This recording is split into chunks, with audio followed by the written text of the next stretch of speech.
Hello friends, super magic રસોઈમાં મિત્રો હું આપનું સ્વાગત કરું છું। આજે હું મેંદુવડાની રેસીપી લઈને આવી છું, તો તમે મારો વિડીયો જોજો અને તમને મારો વિડીયો ગમે તો લાઈક કરજો, શેર કરજો અને સબસ્ક્રાઇબ કરવાનું તો ભૂલતા જ નહીં। આ મેંદુવડા આપણે દાળ પલાળવાની ઝંઝટ કે વાટવાની ઝંઝટ વગર આપણે ઇન્સ્ટન્ટ બનાવીએ છીએ। એ પણ આપણે 10 મિનિટમાં જ આ મેંદુવડા તૈયાર થઈ જાય છે। શું ઇન્ગ્રેડિયન્ટ લીધા ને એ પણ હું તમને બતાવી દઉં। એમાં મેં 1 કપ રવો લીધો છે, 1 કપ દહીં લીધું છે અને 1/4 કપ આપણે ચોખાના પૌવા લીધા છે અને 1 મીડિયમ સાઈઝનું બટેટું મેં બોઇલ કરીને રાખ્યું છે। અને હવે એમાં મસાલામાં 20 થી 25 નંગ પાંદડા લીમડાના મીઠા પાંદડા સમારીને લીધા છે। 1.5 ટેબલ સ્પૂન આદુ મરચાની પેસ્ટ છે અને 1/4 કપ ધાણા ભાજી છે, 1/2 કપ ઝીણા સમારેલા કાંદા છે અને 1 ટીસ્પૂન મરીનો પાવડર છે, ચપટી આપણે ખાવાનો સોડા છે, 1/4 ટીસ્પૂન હિંગ છે। તો આટલા મસાલા આપણે મેંદુવડા બનાવવામાં નાખશું। અને હવે ચટણી બનાવવા માટે મેં સૂકા કોપરાનું ખમણ લીધું છે, ડાળિયાની દાળ લીધી છે અને દહીં છે।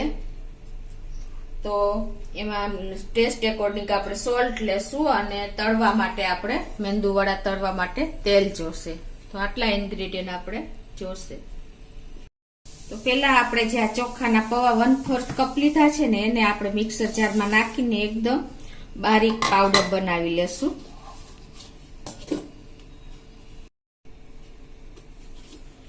તો આ જો આપણે પાવડર બનાવી લીધો છે। હવે એને આપણે એક બાઉલમાં લઈ લેશું અને એમાં આપણે આ જે 1 કપ આપણે ઝીણો સૂજી આપણે શીરો બનાવી એ લીધો છે એ પણ આમાં એડ કરી દેશું।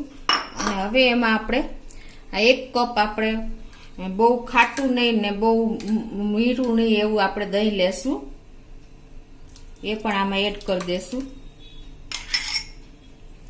અને હવે આ બધું આપણે મિક્સ કરી લેશું।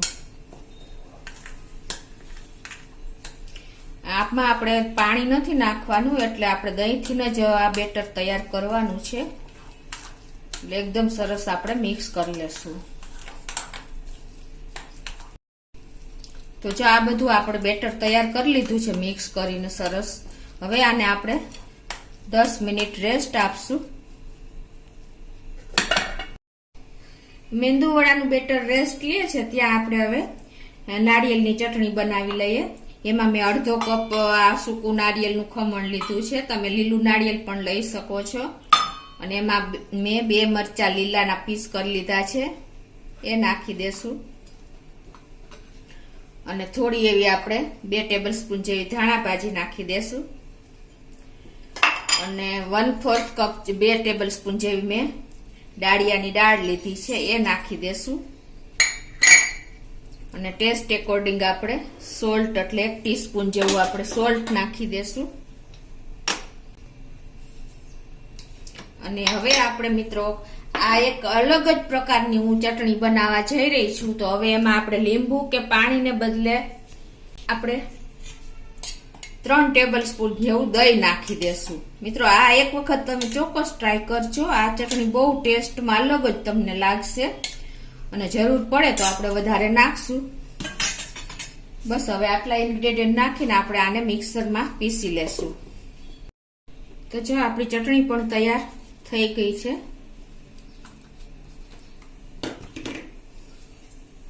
હવે એને આપણે એક બોલમાં લઈ લેશું। મિત્રો આ ચટણી તમે એક વખત ચોક્કસ આ રીતે ટ્રાય કરજો, બહુ ટેસ્ટી થાય છે। લીંબુ અને પાણી વગર આપણે દહીં નાખીને કરશો ને એટલે એનો ટેસ્ટ અલગ જ આવશે।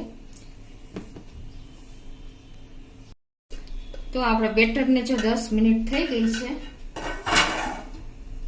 અને હવે એમાં આપણે આ જે મીડિયમ સાઈઝનું એક બટેટું લીધું છે એને આપણે આમાં મિક્સ કરી દેશું। આ બટેટાને હિસાબે ટેસ્ટ અને બેન્ડિંગ બે બહુ સરસ આવશે, એટલે તમે ખાસ આ એડ કરજો।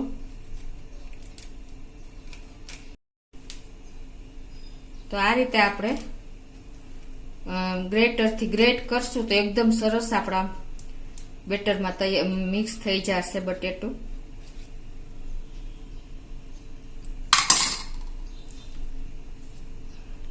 હવે આમાં આપણે 1 ટીસ્પૂન જેવું 1 થી 1.5 ટીસ્પૂન જેવું સોલ્ટ નાખી દેશું ટેસ્ટ એકોર્ડિંગ.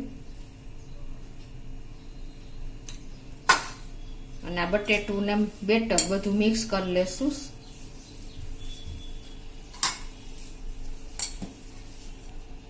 આ રીતે એકદમ ફાઇન મિક્સ કર્યા પછી હવે આમાં આપણે મસાલા કરી લઈએ. એમાં આપણે પેલા અડધો કપ જેવા ઝીણા સમારેલા કાંદા છે એ એડ કરી દેશું. અને 1.5 ટેબલસ્પૂન જેવી મેં આદુ મરચાની પેસ્ટ કરી છે એ નાખી દેશું. અને 15 થી 20 નંગ મેં લીલા લીમડાના મીઠા લીમડાના પત્તા લીધા છે એ ઝીણા સમારીને રાખ્યા છે એ નાખી દેશું. અને 1/4 કપ આપણે ધાણા ભાજી નાખશું, ઝીણી સમારી લીધી છે. અને 1 ટીસ્પૂન જેવી આપણે મરીનો પાવડર નાખી દેશું. અને 1/4 આપણે ટીસ્પૂન જેવી હિંગ નાખી દેશું. હિંગનો ટેસ્ટ પણ આમાં મિત્રો બહુ સરસ લાગે છે. અને ચપટી જેવો આપણે ખાવાનો સોડા નાખી દેશું. હવે આ બધો મસાલો આપણે ફાઇન મિક્સ કરી લેવાનો છે.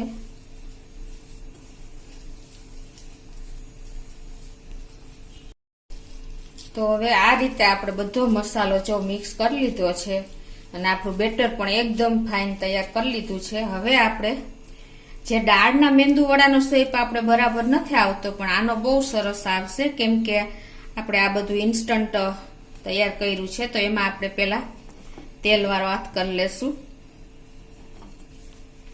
આપણે જો તેલવાળા હાથ કરીને અને આ રીતે આપણે એક લુવા જેવું મોટો લુવો લઈ લેવાનો, તમારે જેવડું વડું ઉતારવું હોય એવું. પછી આ રીતે આપણે શેપ આપીને પછી આ રીતે આપણે વચ્ચે હોલ મૂક કરી લેવાનો. તો જો આ રીતે એકદમ સરસ આપણો શેપ દાળના વડા કરતા પણ આ ઇન્સ્ટન્ટ મેંદુ વડાનો શેપ બહુ સરસ આવશે. જુઓ તમે જોઈ શકો છો ને, આ રીતે હું બધા મેંદુ વડા તૈયાર કરી લઉં છું. અને બીજી મેથડ પણ તમને બતાવી દઉં. એમાં આપણે જો તેલ લગાવતા તેલ ખલાસ થઈ જાય છે તો ઘણીવાર ચીપકી જાય છે. તો એના માટે આપણે પાણીવાળો હાથ કરીને પણ આપણે મેંદુ વડા તૈયાર કરી શકીએ છીએ. એ તમને વધારે ઈઝી મેથડ લાગશે. તો એ જ રીતે આપણે જો પાણીવાળો હાથ કરીને અને આ રીતે તમારે તૈયાર કરી લેવાનું છે મેંદુ વડું.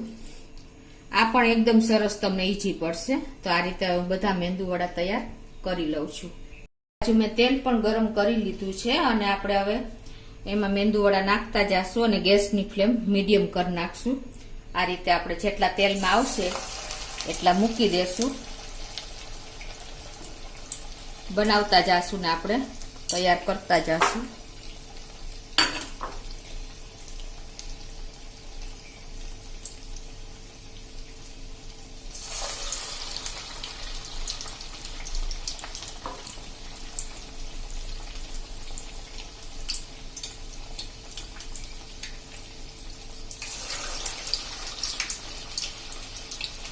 અને આને આપણે 1 મિનિટ થાય એટલે ટર્ન કરી લેશું, ત્યાં તૈયાર થશે.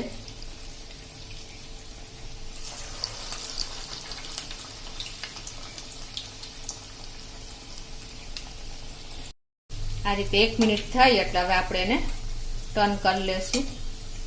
પાછી 1 મિનિટ થાય એટલે આપણે પાછા ટર્ન કરી લેશું. ટોટલી આપણે 3 મિનિટથી થોડીક ઉપર ત્યાં આપણે આ મેંદુ વડા તેલમાં તરાઈને રેડી થઈ જાય છે.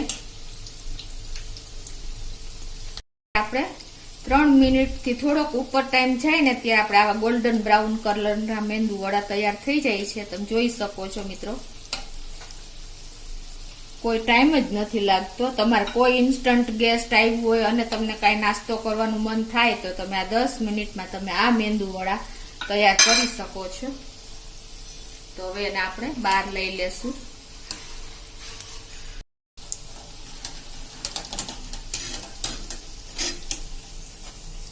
તો મિત્રો આપણા મેંદુ વડા રેડી છે તરાઈને.